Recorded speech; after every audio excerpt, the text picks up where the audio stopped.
Erev Tov le Koulam, Erev Tov, on revient dans notre étude du Sefer Vayikra et aujourd'hui, nous dédions le cours pour l'élévation de l'âme de Yosef ben Shlomo, Shayom Pekudat Shenato. Ruach Hashem Zanecheno Began Eden. Tov, alors les amis, nous revenons dans notre étude du livre de Vayikra et nous sommes au dernier chapitre du livre de Vayikra. Si je ne m'abuse, 127 exactement, chapitre 27, verset 1, Perikav Zain, Pasuk Aleph. Et si je ne m'abuse, il nous reste deux cours. Il nous reste deux cours, je pense, pour terminer le Sefer Vayikra, 2 cours et demi peut-être. Là, on est le 4 juin, le Minyanam. Donc il y aura cette semaine, il y aura la semaine prochaine. Après, ça sera le 18 juin. C'est l'appel du 18 juin, donc je ne serai pas là. Je serai en France pour l'appel du 18 juin, évidemment. Vous ne pouvez pas faire moi. Hein, donc les deux, mais c'est-à-dire qu'à mon avis, on sioum le dernier le dernier mercredi de juin. C'est-à-dire le 24 ou 25. Ok, je pense. Donc essayez de réserver votre mercredi.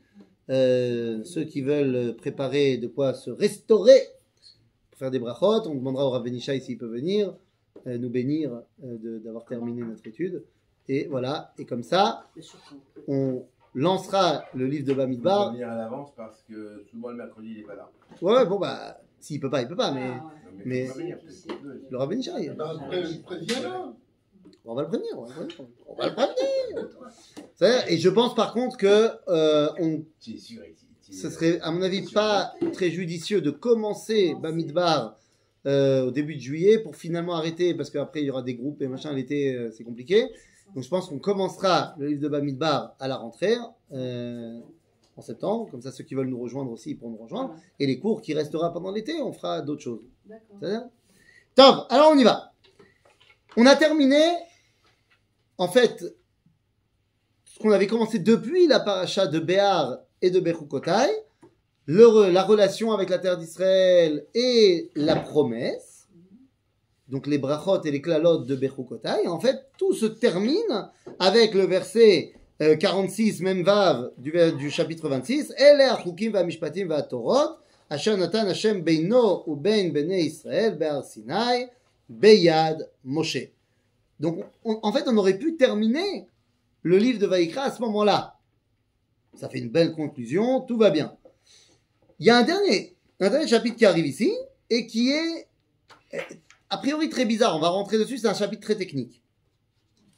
Ok, c'est un chapitre très technique sur des lois très techniques, qui sont en rapport avec ce que je vais énoncer. Et en fait, le livre de Vayikra, comme le livre de Bamidbar, prépare au livre de Dvarim. Bon, c'est pas une lapalissade ce que je dis. Le livre de Bamidbar et de Vayikra sont côte à côte.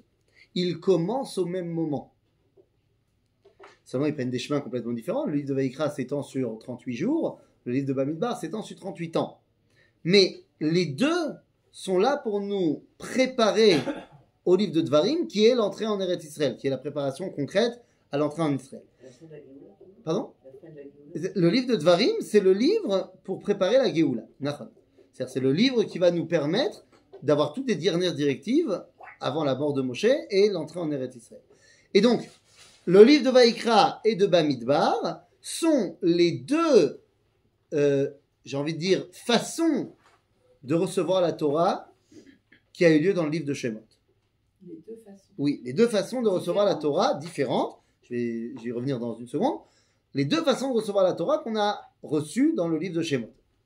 Le livre de Bereshit nous explique qui on est, c'est qui le peuple juif. Le livre de Shemot vient terminer d'expliquer qui est le peuple juif en le sortant d'exil et en amenant la révélation, Sinaï et tout ça. Le Mishkan, pour cristalliser cette révélation au quotidien. Et à partir de là, eh bien, on a deux ambiances différentes pour en fait vivre cette Torah-là, cette révélation-là. Il y a la version Vayikra, qu'on appelle Torah Tabait, c'est-à-dire une Torah statique et théorique. où il ne se passe pas grand-chose, et le livre de Bamidbar qui s'appelle Torah Taderer, la Torah du chemin, où en fait tout bouge. Et comment est-ce qu'on va réussir à réaliser cette Torah lorsque ça part dans tous les sens? Donc c'est basé sur Vaïkra. Non, c'est basé sur Shemot.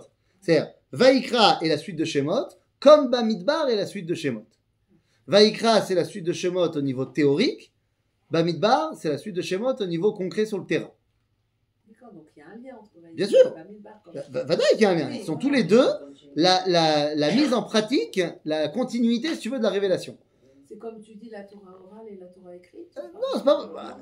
On peut dire toujours, il y a des liens avec tout, mais Non, si tu veux, la Torah de Vaïkra, c'est une Torah, en fait, du Beth Midrash. Tu peux me donner un exemple concret? Bah oui, c'est une Torah où t'as pas bougé. En 38 jours, tu as lu tout le livre de Vaïkra. Enfin, en 38 jours, ça s'est passé, tout le livre de Vaïkra. Ouais. Les gens étaient au pied du mont Sinaï, ils n'ont pas bougé, ils étaient en stage de formation pendant 38 jours. Alors que le livre de Bamidbar, pendant 38 ans, on a fait toutes les massaot des Bnei Israël, on s'est baladé de partout, et on a fait toutes les avérotes possibles et imaginables, et le balagan, et le truc, et le machin. Donc, si tu veux, le livre de Bamidbar, tu respires pas. Ça va à 100 à l'heure. Alors que le livre de Vaïkra, tu peux venir en déambulateur, tout ira bien. Ok? Donc, Torah Tabaït face à Torah Taderer. D'accord? Maintenant, dans les deux cas, la fin des livres, donc la fin de Vaïkra et la fin de Bamidbar, sont la préparation à Dvarim. Donc, puisque Devarim, c'est le livre qui nous prépare à l'entrée en Eretz Israël, eh bien, les deux livres, Bamidbar et Vaïkra, terminent avec des lois très bizarres, qui sont les lois pour rappeler au peuple juif l'importance de la parole. De la parole. Pourquoi? Eh bien parce que, durant l'exil, la parole n'a pas de valeur. Ben parce que, en fait, on a peut-être des choses très intéressantes à dire, mais comme on est en exil, personne ne nous écoute. C'est ce que nous dit le roi Salomon dans le livre de Michelet. Chochmat misken bezouya udvarav einam nishmaim. La sagesse du misken est tournée en dérision et ses paroles ne sont pas entendues. Même si elles sont très intéressantes. Mais quand tu parais skin, je n'écoute pas. Kedeita, comme il est mentionné dans les Saintes Écritures du Petit Prince. Vous vous rappelez du Petit Prince, bien évidemment. Et bien dans le Petit Prince, on nous raconte qu'il y a eu un astronome turc qui a découvert l'astéroïde B68 et qui a fait une démonstration à toute la communauté scientifique pour expliquer comment il a découvert l'astéroïde B38. Le problème, c'est qu'il a fait sa démonstration en habit traditionnel turc. Il était en babouche, talbouche et autres djellaba. Eh bien oui, mais les scientifiques, eux qui étaient des Européens, se sont dit, mais c'est qui ce misken? On n'écoute même pas. L'année suivante, notre scientifique turc a décidé de refaire la même démonstration, mais cette fois en costume 3 pièces monocle. Il a dit exactement la même chose, seulement tout le monde s'est levé, a applaudi, a dit c'est extraordinaire. Donc en fait, le peuple juif, peut-être qu'il a des choses à dire, mais s'il est misken, on n'écoutera pas. Et donc, Bagalout, notre parole, bien qu'on ait plein de choses à dire, ben, elle n'a pas vraiment d'importance. Ah non, justement, là tu vois bien qu'on est épié à chaque chose qu'on dit. Parce que justement, on n'est plus Bagalout, donc fais attention à ce que tu vas dire. Parce que chaque mot va être repris dans tous les réseaux sociaux, partout. Parce que tout d'un coup, il y a une importance fondamentale à ce que dit le peuple juif. C'est pas qu'on nous écoute et qu'on... On nous écoute énormément. Non, bien sûr. Mais tu plaisantes ou quoi?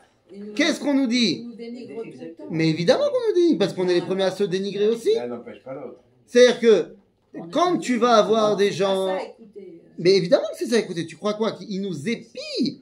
Et donc, évidemment que si on dit des choses qui vont dans leur sens, ouah, Quand tu crois quoi? Walmart ont parlé, ils ont repris, ils l'ont remercié. Par exemple, quand tu as un général qui vient dire que le gouvernement et Tsahal tue des enfants pour le plaisir, tu crois que ça n'a pas été repris non, mais par c'est tous pas- nos ennemis? Non, mais ça parce qu'ils veulent prendre Évidemment, mais évidemment, mais Ils si- écoutent, la ils vérité. écoutent. mais La vérité, c'est l'homme la échané. vérité. Mais tu la dis pas. Tu la dis pas. Les gens, ils disent pas la vérité. On parle pas de nous dans notre chiour, mais la vérité, elle doit être dite par ceux qui ont une caisse de résonance énorme, comme par exemple un certain Premier ministre. Ouais, la prochaine fois qu'il parlera, ce serait bien qu'il dise qu'Akadosh Baruch Hu nous a donné cette terre et c'est au nom de Dieu qu'on fait cette guerre. Mais il ne le dit pas. C'est-à-dire, mais je rentre pas là-dedans. Je dis simplement que Alors oui, qu'il parle aujourd'hui de on Dieu nous tout le écoute. temps. Non, il parle de Dieu uniquement pour conclure ses discours en Non, hébreu. Non, je parle le Hamas. Ah oui, eux oui. etc., il Ça a l'air. parle- il parle de Non, Dieu mais tout le pas- temps. Nous, notre Premier ministre, il dit, dans chaque fin de discours en hébreu, il dit Vebezrat Hashem Nenatzeach. Mais en Israël. Mais quand il parle en anglais, tout d'un coup, peut-être qu'il sait pas le dire en anglais. En anglais, il dit quoi? Il dit pas. Il est traduit. Non, il dit pas. Bon. Il dit pas. Ah bon, on peut pas le dire avec l'aide de Dieu. Avec l'aide de Dieu. Nous Bémet. Bon, Bekitsour, c'est pas le débat. Le fait est que quand on est en exil, on peut avoir plein de choses à dire. On nous écoute pas de toute façon. Quand on sort d'exil, eh bien, il faut réapprendre à parler. Vous trouvez pas ça bizarre que dans le Shulchan Aruch, En Ilchot Lashon Hara, il y a deux seifim ktanim, il y a deux petites halachot qui parlent du Lashon Hara. Pas dans le Shulchan Aruch en tout cas. Pourquoi? Parce qu'à l'époque de Rabbi Yosef Karo, semble-t-il, c'est pas très... Lashon Hara, pas Lashon Hara, c'est le Chashuv. Et le Rav Tzvi Dakouk disait c'est la raison pour laquelle Akadosh Baruch Hu a envoyé le Chafetz Chaim à la fin du 19e siècle, puisque c'était le moment où Israël devait sortir de son exil. Donc il a envoyé un homme qui a dédié toute sa vie à réapprendre aux Juifs comment on parle. Et qu'est-ce qu'on doit dire et qu'est-ce qu'on ne va pas dire. C'est-à-dire, Tikkun Dibour, la parole. Et aujourd'hui, elle est fondamentale, cette parole du peuple juif. C'est-à-dire, donc, tout ça pour dire que à la fin du livre de Vaïkra et à la fin du livre de Bamidbar, on va avoir des lois sur les Nedarim, sur les paroles qu'on prononce. Et oui, parce que là, hein, et ça c'est quelque chose qu'il faut absolument évoquer, alors on l'a évoqué un petit peu nous dans le cours de mardi matin, mais Dieu a créé le monde par la parole. Donc la parole est créatrice. Alors quand c'est Dieu qui parle, c'est une création. Wachat, création. Et d'ailleurs, il a créé sous 4 façons différentes. Il y a eu 10 paroles créatrices, mais Dieu il crée en nous disant quoi faire et quoi ne pas faire. Nous avons donc des mitzvot assez et nous avons des mitzvot lotas. C'est-à-dire, est-ce que j'ai le droit de dire que j'ai envie de créer une nouvelle religion? Alors, d'après le judaïsme, on a tellement confiance en ta parole que ta parole à toi aussi, elle est créatrice. Et donc, tu as, oui, le pouvoir de créer une nouvelle religion, mais temporairement. Parce que tu n'es pas Dieu. Hein? Am Israël. C'est-à-dire pour nous, on a le droit de se créer des nouvelles mitzvot. Alors, on n'est pas Dieu. Donc, nos mitzvot qu'on va se créer, elles sont pour nous, elles ne sont pas pour les autres. C'est pas une nouvelle religion. Ah, c'est une complètement nouvelle religion. Par exemple, est-ce que dans le judaïsme que toi tu connais, la banane a une dimension de sainteté? La banane. Non, il n'y a pas. Un éder. Alors, exactement. Tu peux décider de donner à la banane un statut de mitzvah. Par exemple, je dis, alors, je ne le fais pas pour de vrai, hein, ce n'est qu'un exemple. Mais si je disais, au conditionnel, si je disais, mais si je disais, Annie, Neder, je prends le Neder de manger tous les mardis des bananes, Ah voilà, elle devient kadosh. non, ça devient une mitzvah de manger une banane le mardi. Ah, j'ai pas dit. Donc c'est du coucher, du lever du soleil au coucher du soleil. Si j'avais dit à midi, Neder, je fais le Neder de manger une banane le mardi. Tous les mardis. Si on mange pas une banane le mardi, Avera. c'est une avera. Avera. Ça deviendra pour lui une Avera comme ne pas mettre les tefilines. Alors regarde, c'est comme quand je dis, C'est plus compliqué. bah tiens, maintenant, je vais au cours du Rav Spizon. Alors, j'ai jamais dit Bli Neder. Je le dis maintenant parce Alors, que t'as pas dit non plus, non, mais quand tu dis je viens au cours de Rafizon, c'est pas non plus Leshon Neder. Donc, le fait que tu as dit ça ne veut pas forcément t'obliger à venir. Après, on va te dire, si tu as dit ça et qu'en plus tu es venu 3 fois, alors il y a une chazaka, machin, mais c'est pas encore un Neder. Si jamais il y a un moment donné où tu viens pas, tu ne brûleras pas en enfer. C'est-à-dire, On brûle en enfer, hein, c'est quoi? Ah, il peut l'annuler. Il n'y a pas de délire pour les femmes. Ça crée une nouvelle réalité. Donc, on a dit, il y a la possibilité de créer par Ménédarim des mitzvot assez. Ok? Et, attends, 2 secondes. Je peux créer une mitzvah assez. Là, j'ai donné l'exemple. Manger des bananes tous les mardis. Ça devient, pour moi, une mitzvah assez comme de mettre les tefilines. Ok? Au même niveau. Au même niveau. C'est-à-dire que si je la transgresse, Pareil. j'ai pas Pareil. Sauf c'est. T'as transgressé tout comme si tu mets, enfin toi tu mets pas tes tefilines, mais comme si moi je mettais pas les tefilines. On peut faire annuler. Comme si toi t'allumais pas les bougies de Shabbat. Ok? Hein? Ah, tu rentres tout le temps dans les détails. Ça dépend, Ashkenazim, Sfaradim, tu as raison. Tu as raison, c'est un mauvais exemple de ma part, autant pour moi. C'est comme si tu ne faisais pas la mitzvah de Kiddush Hayom. Que tu ne sanctifiais pas le Shabbat. Ça va? Pareil. Oui, quoi, qu'est-ce qui se passe? Quoi, ben quoi? Ça peut être fait par le mari, c'est ça? Oui, Voilà. ça peut être fait par le mari. Tu peux aller voir le Chacham. Ton mari peut aussi annuler ton neder. Une femme, si elle vient à un le mari l'a dit tout de suite. Tu peux aussi aller voir un Chacham. Maintenant, si t'as fait le néder de plus faire un projet à toi. Non, attends. Bekitso. On parle de mitzvah assez. Alors, là, on a parlé de mitzvah assez. Par contre, attendez. Écoute. Rodaï. Elle n'est pas venue le mardi. T'as vu? C'est pas possible. Alors. Que le mari avait le droit de donner des neder à sa femme. Non, c'est marqué clairement dans la paracha de Matot qu'on peut annuler les darim de sa femme, on peut annuler les darim de ses enfants, tant qu'ils ne sont pas bar mitzvah, bat mitzvah, et on peut annuler, et voilà, c'est plus ou moins tout. Après, si tu veux annuler tes propres nédarim, un homme, il va aller voir son rave, un beddin, machin, et en fait, c'est quoi l'idée d'annuler les vœux? On va essayer de voir, est-ce que la personne qui a fait son vœu, elle avait tous les éléments de ce que ça voulait dire de faire son vœu. Genre, si tu avais su que les bananes tout d'un coup allaient monter leur prix en flèche x3, est-ce que tu aurais fait quand même ce vœu-là? Ah ben non, si j'avais su, j'aurais pas fait. Ah bon, ok, alors c'est machoul lecha. Bon, top. Bekitsour, donc là, je peux inventer une mitzvah tassée. Je peux également annuler une mitzvah assez. Annuler une mitzvah Par tassée. exemple. Alors, je vais donner le même exemple que j'ai donné mardi. Disons que j'ai mis mes tefilines. Ok, mes tefilines. Et je mets mes tefilines. Et à ce moment-là, ma lanière toute neuve, toute belle, ce que j'ai fait refaire les lanières, magnifique, extraordinaire. J'ai fait un mouvement trop ample. Et ma lanière a fouetté le visage de mon prochain. Et ça lui a enlevé l'œil. Ah bah, un coup de lanière, c'est un lasso bien comme il faut. Et bah, la personne qui maintenant est borgnée, je dois lui payer dommages et intérêts et machin et trucs, je suis ruiné. Et à ce moment-là, je dis, écoute, moi, les tefilines, c'est pas possible parce que ça me rappelle tout le temps le mal que j'ai fait. La personne en est morte. De cela. Donc, Annie. La poisse. Donc, Annie, alors c'est pas vrai encore une fois, c'est un exemple, mais Annie nodère que, si je disais ça, que plus jamais je mettrai les tefilines. Eh bien, à ce moment-là, la personne qui ferait ça, eh bien, elle a pris sur elle le neder, elle n'a plus le droit de mettre les tefilines. Ah, ça devient plus une faute de ne pas mettre les. Non, il a plus le droit. Il a fait une nouvelle mitzvah.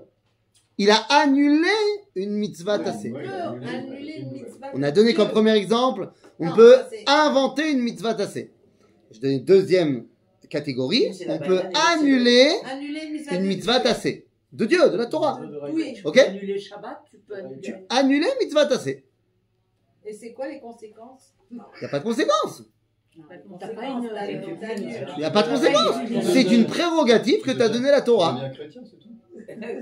C'est une prérogative que t'as donné la Torah. T'annules Shabbat. Ça va? Jusqu'au moment où tu annuleras ton vœu. Si tu l'annules pas. Eh ben, si tu l'annules pas, tu l'annules pas. Et ça t'as va pas une macaque ou... Non, t'as le droit de faire ça. Maintenant, pourquoi tu l'as fait? Il faut une raison pour ça. C'est pas stam, j'ai pas envie de le faire. Non, bêta. Ça va? Maintenant. Évidemment que c'est pour moi, c'est pas pour les autres. J'ai pas le droit de faire ça pour les autres. Ah, Et troisième catégorie, je peux également inventer une mitzvah lotaase. Par exemple, la dernière fois que j'ai mangé une banane. Encore ce banane? Ah bah toujours les bananes. J'ai mangé une banane et lorsque j'ai terminé la banane, j'ai jeté la peau et il y a quelqu'un qui a glissé sur la peau de banane que j'étais par terre et elle en est morte. Elle est devenue paraplégique. On meurt avec vous. Ah bah quand la poisse elle est là hein, à un moment donné. Donc ça m'a tellement perturbé que maintenant je dis à Ninoder, j'ai plus le droit de toucher une banane de ma vie. Et donc la banane devient le cochon. C'est-à-dire j'ai pas le droit de manger une banane comme j'ai pas le droit de manger du cochon. C'est-à-dire ceci étant dit, ça c'est les trois catégories que la Torah m'a permis. Mais comme ma parole, elle est importante, donc on m'a permis ça, mais ma parole, elle n'est pas au niveau de Dieu. Donc, il y a quand même une chose que j'ai pas le droit de faire, je ne peux pas annuler une mitzvah lotaase. C'est-à-dire, je ne peux pas dire tout d'un coup, j'ai le droit d'allumer la lumière Shabbat. Non, ça, j'ai pas le droit, je ne peux pas, ma parole n'a pas cette puissance-là, c'est pas Dieu. D'accord? Donc, ça donne quand même énormément de force à la parole de l'individu. D'accord? Pourquoi? Parce que je te fais confiance. Parce que Dieu nous a demandé de parfaire la création. Donc, si lui, il a créé par la parole, ma parole peut être aussi créatrice. Mais pour un jour, non, on fait des néders. Alors, c'est pour ça, tu as raison. J'appelle demain. Non, alors encore une fois, c'est pour ça que c'est pas forcément des néders si j'ai pas dit, je te promets, je le fais, je néderise que je le fais. Il y a des formulations, mais effectivement, il faut faire attention à plein de choses. Il faut s'habituer à dire bli neder et il faut surtout s'habituer à gronder nos enfants et nos petits-enfants parce que c'est devenu le slang israélien. Genre, je te jure. Wallah, je te jure. C'est mamash lo beseder. Donc, il faut vraiment faire attention à ce genre de choses. En tout cas, ça, c'est la force qu'on te donne. Dans notre paracha, donc on a dit, c'est le tikkun adibour qui va se mettre en place. Et le sujet dont on parle, c'est une sorte de nedarim. Ok, donc c'est très spécifique. Sur une sorte de nedarim, c'est quoi? C'est combien vaut ma vie? Combien vaut ma vie? Alors regardez, on y va après toute cette introduction. On rentre dans le verset. Vaïdaber Hashem el Moshe lemo.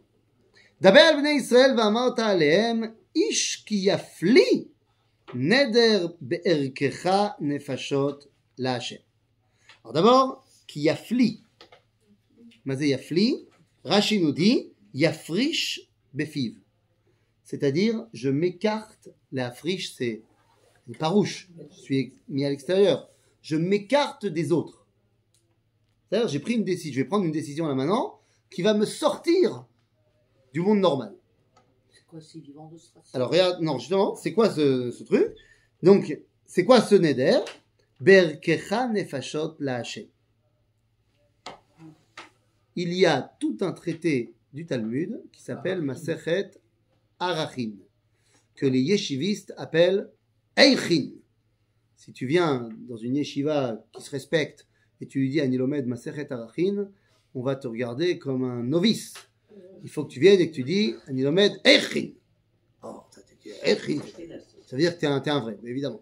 Évidemment. C'est quoi Masechet Arachin? C'est si la personne a dit Erki alay ou Damai alay. Ça veut dire quoi? Erki, c'est à RR Sheli. Ok? Damai, c'est Adam Sheli. J'ai envie de donner au Beth Amikdash, donc au Mishkan, la valeur de ma vie. Et donc, il va y avoir tout un débat dans tout le Talmud de traité de Harachin de savoir quelle est la différence si j'ai dit Damai alai, je m'engage, c'est ça le Neder, je m'engage à donner la valeur de ma vie, ou alors Erki alai, je m'engage à donner la valeur. Quelle est la différence? Si je dis Damai alai, la valeur n'est pas fixée. Et donc, pour savoir combien je dois donner au Beth Amikdash, je vais aller au chouk, aux esclaves. Et je vais voir combien je coûte. C'est-à-dire un mec comme moi, quelle est ma valeur sur le marché? Ah, physiquement. Ah, bah, physiquement, ça dépend. Si tu es pianiste et que il y a une très grande recherche de pianiste, la valeur d'un pianiste, c'est pas que le fait qu'il a 10 doigts, mais c'est aussi que truc.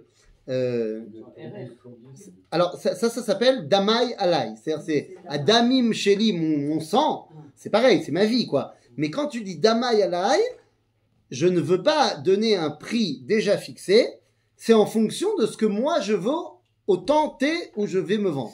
Enfin, je vais pas me vendre, mais où je vais donner de ma personne au Beth Amikdash, en fonction de ce que je vaux. Si je dis Damai Alai juste après m'être fait écraser et avoir perdu une jambe, c'est pas le même prix qu'avant de m'être fait écraser et avoir perdu une jambe. D'accord? Donc, celui qui dira Damai Alai, eh bien, on va devoir évaluer combien il vaut, si jamais il était vendu comme esclave, et c'est cette somme-là qu'il devra donner au Beth Amikdash. Ok? Si par contre il dit Erki Alai, alors il devra donner une somme qui est marquée ici dans la paracha, quel que soit son statut. D'accord? Yes? C'est une valeur pour tout le monde. Ben justement, on va voir, c'est marqué. Non, pas pour. Non. On va voir que justement, en fonction de... C'est marqué. En fonction, justement. C'est marqué. Non, mais pas en fonction de toi. En fonction de ce que Dieu a décidé ici. Que ce soit la valeur. Alors c'est quoi? Regardez.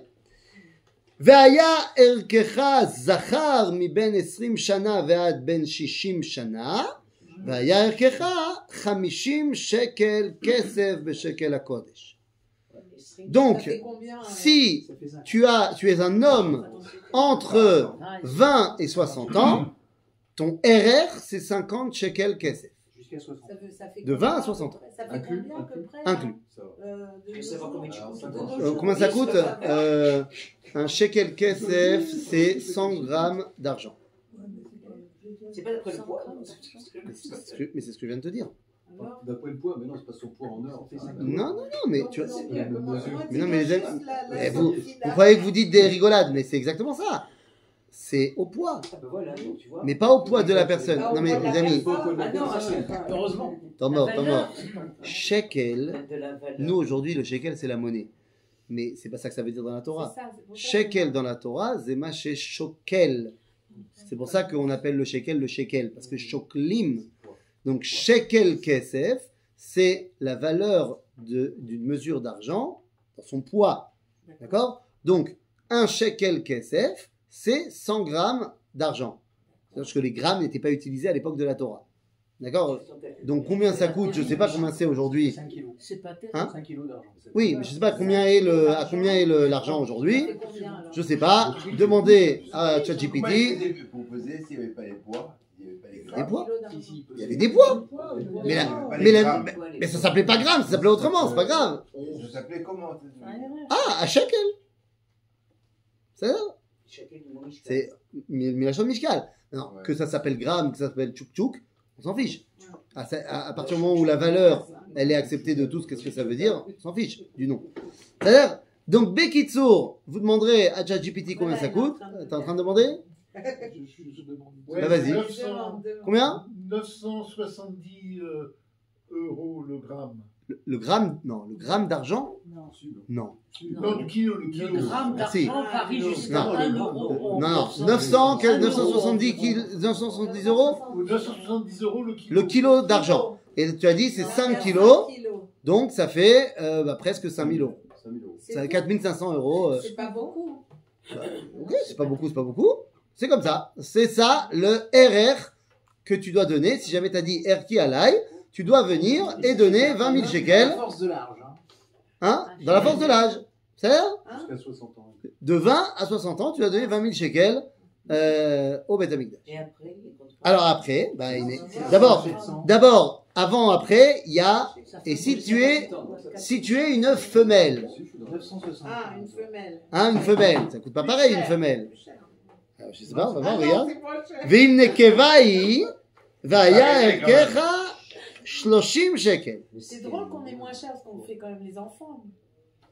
Non, Chacun sera si sûr on comme il va voir peut. le hein. truc, pas, le truc pratique. Chacun sera sûr comme il peut. Je sais pas la valeur. Lama ze 50 shekels. Pourquoi est-ce que l'homme...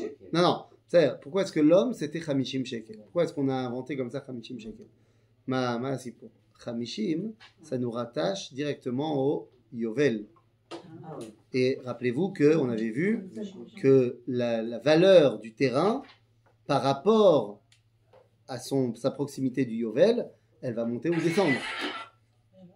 Elle va monter ou descendre. D'accord? Donc 50 shekels, 50 c'est la dimension de plénitude. D'accord? Comme les 50 pommes. Oui, oui, comme les 50 Sharebina, bien sûr. C'est la notion de plénitude. D'accord? Quand tu es une femme, ça vaut moins. Ben, pourquoi ça vaut moins? Parce que sur le marché aux esclaves, une femme c'est moins cher. Pourquoi? Ça bosse moins, c'est tout. Ouais, ça porte moins lourd. Tu veux que je te dise? Zemayesh. Oui, mais là c'est la Torah, c'est pas le marché aux esclaves. Non, on a dit. Ah, c'est-à-dire, mais d'accord, mais tu vis dans une société quand même où la valeur de l'être humain est mesurée par rapport à ce qu'il va produire dans. Des enfants, comme il fait pas d'enfants. Enfin, tu peux pas faire un bébé toute seule. Bien que la chanson de Jean Goldman dise le contraire, a priori, tu fais pas de bébé toute seule. Même si aujourd'hui. Oui, mais enfin, à l'époque, il n'y avait pas d'assimilation. Et même l'insémination artificielle, si je me trompe pas, ça se fait quand même pas tout seul. Il faut quand même aller à la banque. C'est-à-dire, à la banque. Et voilà. Et voilà. Mais là, elle est éternelle, la Torah. Là. Nous. La Torah écrite. Nous. Et il doit parler pour toutes les époques, Hachem. Mais pour toutes les époques, qu'est-ce que tu veux que je te dise? Donc il ne peut pas s'arrêter à une Attends, période. après 60 ans, ça vaut des combien? femmes et des... On va voir. Non, Mais il y a pas de- d'abord, on a expliqué très souvent Ouais, mais je- que ce qui est éternel dans la Torah, c'est la Torah orale.